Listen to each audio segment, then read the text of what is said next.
Hello, good afternoon. This is Myesha Marie coming to do our Bible reading, and I'll be reading for us from Genesis chapter 45 from the New Living Translation.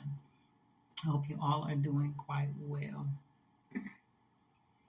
Joseph could stand it no longer. There were many people in the room, and he said to his attendants, "Out, all of you." So he was alone with his brothers when he told them who he was. Then he broke down and wept. He wept so loudly the Egyptians could hear him, and word of it quickly carried to Pharaoh's palace. "I am Joseph," he said to his brothers. "Is my father still alive?" But his brothers were speechless. They were stunned to realize that Joseph was standing there in front of them. "Please come closer," he said to them. So they came closer, and he said again, "I am Joseph, your brother, whom you sold into slavery in Egypt. But don't be upset and don't be angry with yourselves for selling me to this place. It was God who sent me here ahead of you to preserve your lives. It was God who sent me here ahead of you to preserve your lives. This famine that has ravaged the land for 2 years will last 5 more years, and there will be neither plowing nor harvesting.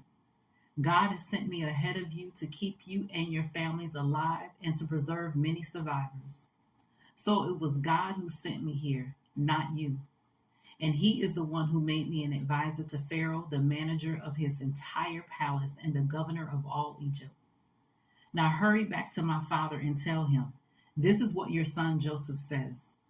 God has made me master over all the land of Egypt. So come down to me immediately.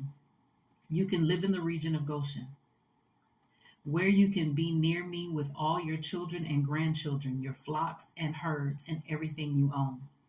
I will take care of you there, for there are still 5 years of famine ahead of us. Otherwise, you, your household, and all your animals will starve."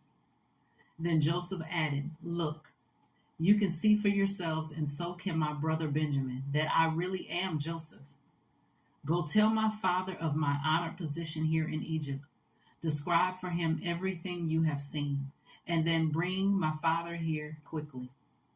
Weeping with joy, he embraced Benjamin, and Benjamin did the same. Then Joseph kissed each of his brothers and wept over them, and after that they began talking freely with him. The news soon reached Pharaoh's palace. "Joseph's brothers have arrived." Pharaoh and his officials were all delighted to hear this. Pharaoh said to Joseph, "Tell your brothers, this is what you must do. Load your pack animals and hurry back to the land of Canaan. Then get your father and all of your families and return here to me. I will give you the very best land in Egypt, and you will eat from the best that the land produces." Then Pharaoh said to Joseph, "Tell your brothers, take wagons from the land of Egypt to carry your little children and your wives, and bring your father here. Don't worry about your personal belongings, for the best of all the land of Egypt is yours." So the son of Jacob did as they were told. Joseph provided them with wagons, as Pharaoh had commanded, and he gave them supplies for the journey, and he gave each of them new clothes. But Benjamin he gave 5 changes of clothes and 300 pieces of silver. He also sent his father 10 male donkeys loaded with the finest products of Egypt, and 10 female donkeys loaded with grain and bread and other supplies he would need on his journey.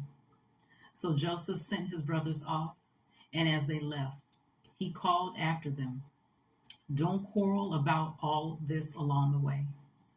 And they left Egypt and returned to their father Jacob in the land of Canaan. "Joseph is still alive," they told him, "and he is governor of all the land of Egypt." Jacob was stunned at the news. He couldn't believe it. But when they repeated to Jacob everything Joseph had told them, and when he saw the wagons Joseph had sent to carry him, their father's spirits revived. Then Jacob exclaimed, "It must be true. My son Joseph is alive. I must go and see him before I die." That was Genesis chapter 45 from the New Living Translation. I pray that the word is a blessing to you. I pray that you continue daily to seek the Lord with all diligence and know who he is, know his character for yourself. You guys take care and God bless.